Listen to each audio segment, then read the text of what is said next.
Let's see some of the important problems on the central limit theorem, and this is a part 2. If you like my content, please do subscribe to my channel. So here we have the first problem. A random sample of size is 64 is taken from standard deviation which is 8. So what is the probability that x bar will be between 46 and 47.5 and the mean is equals to 45. So here the sample size n is equals to 64 is given, and the standard deviation is 8, nothing but it is the sigma, and what is the probability x bar will be between 46 and 47.5. So here the x bar is lying between the 46 and 47.5, and where the mean is equals to 45, nothing but the population mean is 45. So first the given information, n is equals to 64, mu is equals to 45 and sigma is equals to 8. Now by the central limit theorem, when x1 bar is equals to 46, so here the x bar is lying between x1 bar and x2 bar. So the probability we have to find out. And here the first we are assuming that x1 bar, we have the formula x z is equals to x bar minus mu by sigma by root n. So first we are taking the x bar as 46 and the next we are taking the x bar as 47.5. So these are the mean. We have to find the probability of the x bar that lies between the 46 and 47.5. So first, whenever the x1 bar is equals to 46, so the value is z1 is equals to x1 bar minus mu by sigma by root n. So substitute the values here. 46 minus mu is 45 and divided by the sigma is 8 divided by the root of n, nothing but it is 64.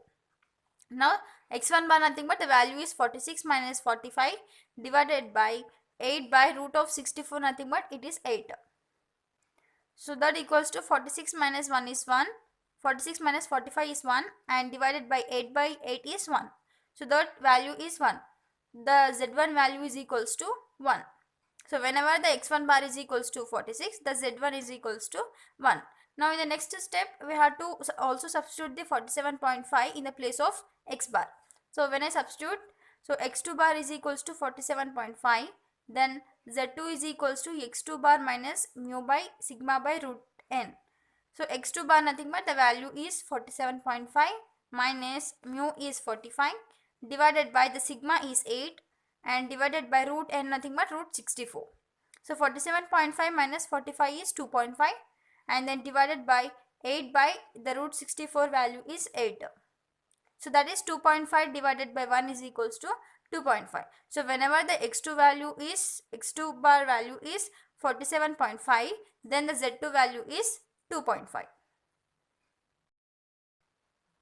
So the z2 value is 2.5.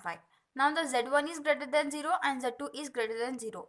So that means first the z1 value we got it as 1 and the z2 is 2.5.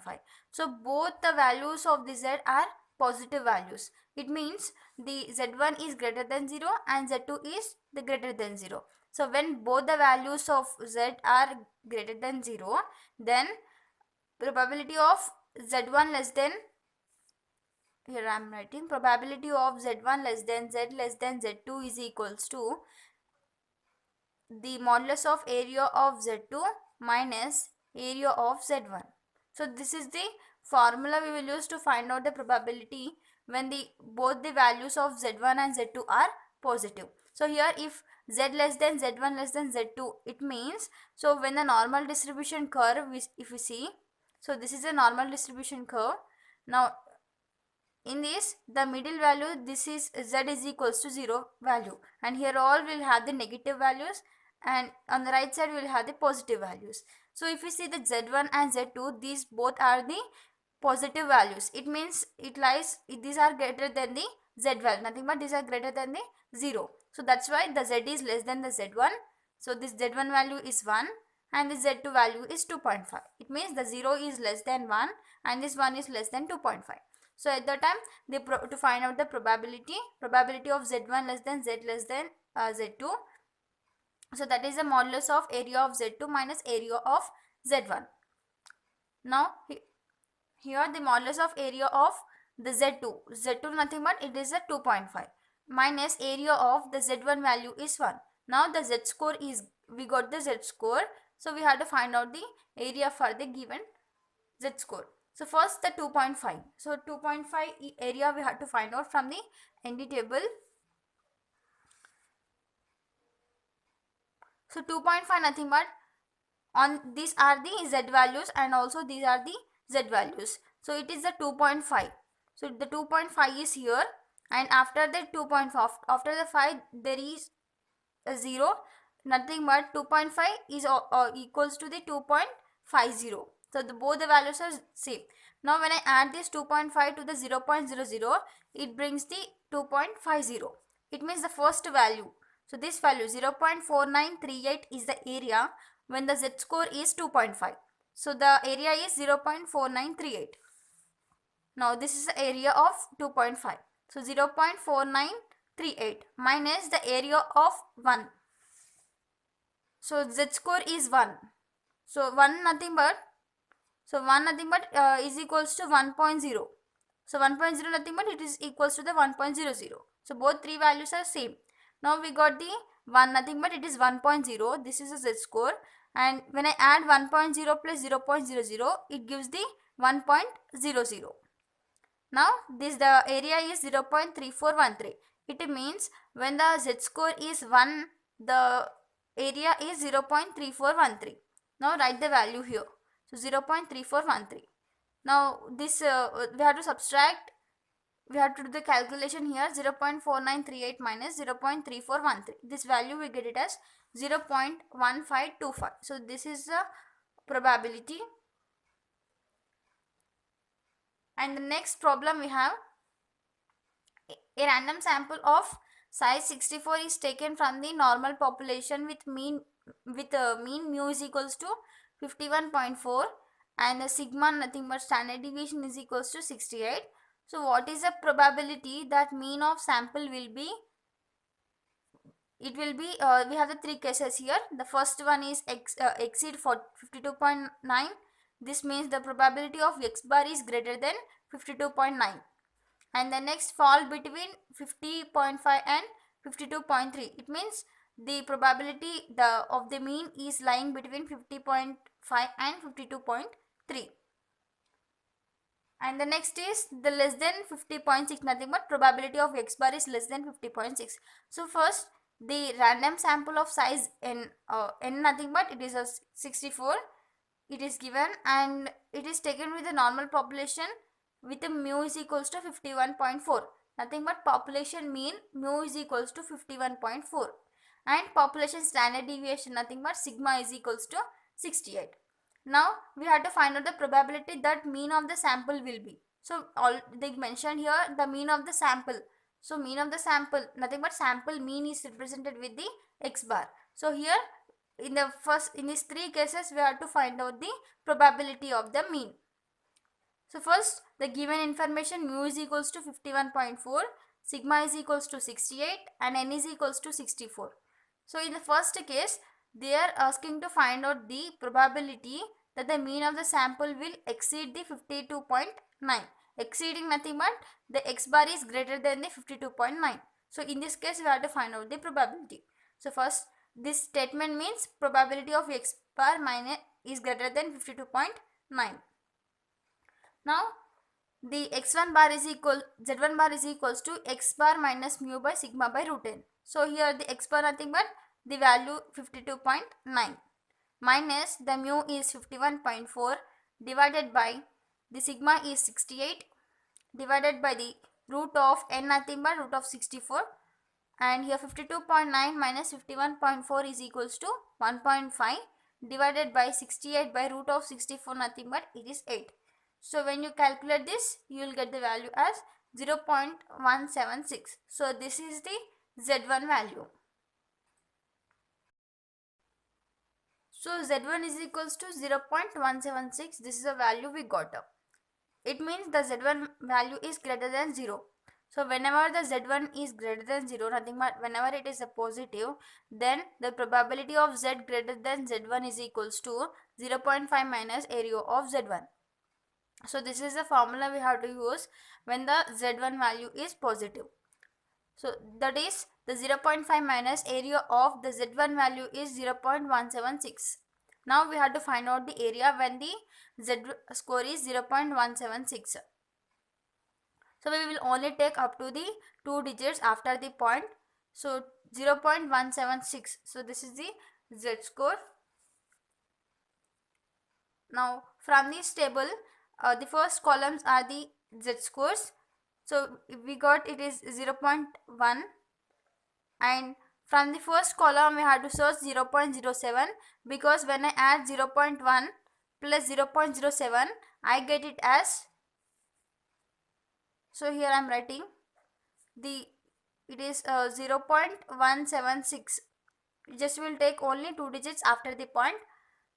Now when I add 0.1 plus 0.07, when I add this I get it as 0.17. So from the first column take the 0.1, and from this the first row take the 0.07. So when you see here the value is 0.0675. So this is the area when the z score is 0.17. So the area is 0.0675. So now write the value here, 0.5 minus 0.0675. This value we will get it as 0.4325. So this is the probability when the mean of the sample will exceed the 52.9. Now the second case is fall between 50.5 and 52.3. So we have to find out the probability that mean of the sample, nothing but the x bar, will fall between 50.5 and 52.3. It means the x bar lies between 50.5 and 52.3. So we have to find out the probability as we did in the previous problem. In the previous problem also they given that the probability of x bar will be between 46 and 47.5. So here also the same, the x bar lies between 50.5 and 52.3. Now we have to find out probability of 50.5 is less than x bar less than 52.3. So now the first case is when x bar is equals to 50.5. So first case we are substituting the 50.5 in the place of x. So z1 is equals to x bar minus mu by sigma by root n, that equals to the sigma x bar is 50.5 minus mu is 51.4 and divided by the sigma is 68 divided by the root of n, nothing but it is 64. Now 50.5 minus 51.4 is equals to is minus 0.9 and divided by this value we will get it as 8.5. And when you divide these both values we will get minus 0.105. So this is the z1 value when the x bar is 50.5. Now the next, you should also substitute the 52.3 in the place of x bar. So actual formula is z is equals to x bar minus mu by sigma by root n. This is the actual formula. So in the first case we are substituting the 50.5 in the place of x bar. So at that time we will get the z1 value. And in the next case we are also substituting the 52.3 in the place of x, then we will get the z2 value. Now substitute 52.3 in the place of x bar. So z2 is equals to x bar minus mu by sigma by root n, that is they substitute the values, 52.3 minus mu is 51.4 divided by the sigma is 68 and divided by the root of n, nothing but it is 64. So this value is 0.9 divided by the 8.5. So this value also will get it as 0.105. Now the z1 value is minus 0.105 and the z2 is the positive 0.105. So we got the z values. Just we have a small formulas here just to get the formula. First is probability of z less than z1. Nothing but the z1 value is negative value. It is a minus 0.105. So whenever the z less than z1, again we will have the z1 values. The z1 can be greater than 0 and z1 can be less than 0. Nothing but it can be positive and it can also be the negative value. So if z1 is less than 0, then the formula we have to use is 0.5 minus area of z1. And when the z1 is greater than 0, it means when the z1 is positive, then the 0.5 plus area of z1 formula we have to use. So we will have, so we'll have this either one is probability of z less than z1 and one is probability of z greater than z1. So we'll have these two cases. So when in these two cases, again in the first case we'll have the two more cases. Either z1 can be greater than 0 or it can be less than 0. And also in the second case we will have the two formulas. One is for z1 greater than 0 and one is for z1 less than 0. So if you only remember the first case, then automatically the second one will be reversed to the first one. So first if I assume that I remember the formula for z less than z1. Now the next one is z greater than z1. So for this we will have the two more cases. One is z1 can be greater than 0 and z1 can be less than 0. So in the z1 is greater than 0. So in this case the probability of z greater than z1 nothing but that is can also be written as 1 minus probability of z less than z1. So here we know sum of all the probabilities is equals to 1. Here z greater than z1 nothing but the z1 is lying somewhere after less than the z. But here when I am subtracting 1 minus probability of z less than z1, so the same which will give the probability of z greater than z1. So this is the formula. We know that sum of all the probabilities is equals to 1. So this is z is greater than z1, and when I to get this I have to subtract the z less than z1 from the 1.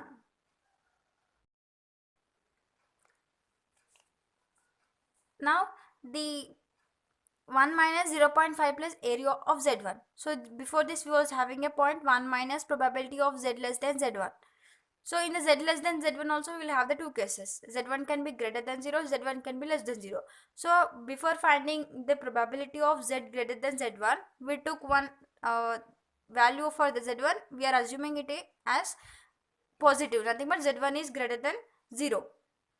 So at the time the probability, the next formula is 1 minus probability of z1. This is to find out the probability of z greater than z1. And so for this case z1 greater than 0, for the z less than z1 we are having the two cases. Z1 can be greater than 0, z1 can be less than 0. So for this the formula was 0.5 plus area of z1, and for this the formula is 0.5 minus area of z1. So as I took here z1 greater than 0, so here I should substitute the 0.5 plus area of z1 because I took it as 1 greater than 0. Then I have to take 0.5 plus area of z1. Now in the place of probability of z less than z1, I am substituting 0.5 plus area of z1. Now multiply this minus inside. So 1 minus 0.5 minus into plus is minus area of z1. Now that is 1 minus 0.5 nothing but it is 0.5 minus area of z1. So this is the formula for probability of z greater than z1 when z is greater than z1 is greater than 0. So when z1 is greater than 0 and the z is greater than z1, the probability formula is 0.5 minus area of z1. So this is the formula. This is a way to get the formula when one case is known by you. Remember only one case. If you remember both, then you will be getting confused. So remember only the one case, either the probability of z less than z1 or z greater than z1. So if you know only one, then the next case formula can be known by this method. Coming to the problem, we know that z1 less than z less than z2 because the z1 value is less than 0 and the z2 is greater than 0. So the z1 value we got it as minus 0.105, which is a negative value, and z2 is 0.105. So z1 is negative and z2 is positive. It means the z1 is less than 0 and z2 is greater than 0. So at the time the probability of z1 less than z2 is the modulus of area of z2 plus area of z1. So this is a formula we have to find out the probability when z1 less than 0 and z2 is greater than 0. Now substitute the values here. the area of Z2 is 0.105 plus area of the Z1 is minus 0.105. Now we have to find out the area for these Z scores. So first is 0.105. So from this, the 0.105,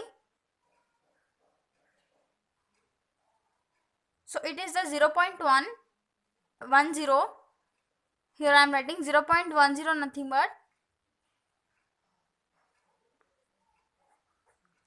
0.10, that equals to 0.1. So 0.1 nothing but it is a 0.10. So from here, this is a 0.1 in the first column. If you see, it is a 0.1 and the 0.00. So when you add 0.1 and 0.00, it gives us the 0.10, which means only the 0.1. So here this value is 0.0398. So this is the area when the Z score is 0.10. So in the place of 0.105, we got the area, that is 0.0398. So this is the area when the Z score is 0.105 plus the same area of minus 0.105 means the same area you will get, which is 0.0398. Now when you add these two values, you will get 0.0796. So this is the probability for the given problem. And next we have the third case. So in the third case, we have to find the probability that mean of the sample will be less than 50.6. So less than 50.6 nothing but the x bar is less than 50.6. Now the probability of x bar less than 50.6, for this the z1 is equals to x bar minus mu by sigma by root n. So that equals to, substitute the values here, 50.6 minus 51.4 divided by the sigma nothing but it is 68 divided by the root n nothing but it is 64. So that equals to minus 0.8 divided by 68 divided by the root of 64 nothing but it is 8.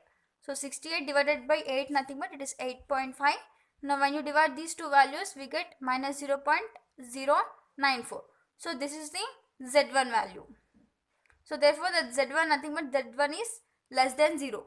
So the value of Z1 is less than 0. Now if Z1 is less than 0, so Z1 nothing but the value we got it as minus 0.094. So this is the value we got for the Z1. So minus nothing but it is a negative value. It means the Z1 value is less than 0. So then the probability of Z less than Z1 is given as 0.5 minus area of Z1. So this is a formula we have to find out the probability. Now 0.5 minus area of the Z1 value is minus 0.094. Now we have to find out the area for the Z score 0.094. So here the 0.09 nothing but it is 0.0 plus 0.09. So when you add this, then you will get 0.09. So from the ND table, take the 0.0 from the first column. So here is the Z 0.0, and then from this first column take 0.09. From this first row take 0.09. So 0.0 plus 0.09 nothing but it is 0.0359. So this is the area when the Z score is 0.09. So for the area when the Z score is 0.094, the area is 0.0359. So this is the area. Now when you subtract this from 0.5, then you will get 0.4641. So this is a way to solve the probability problems, and this central limit theorem, this is very important for the external exam, so which can be asked for the 10 marks and it can also be asked for the 5 marks. So these questions are very important.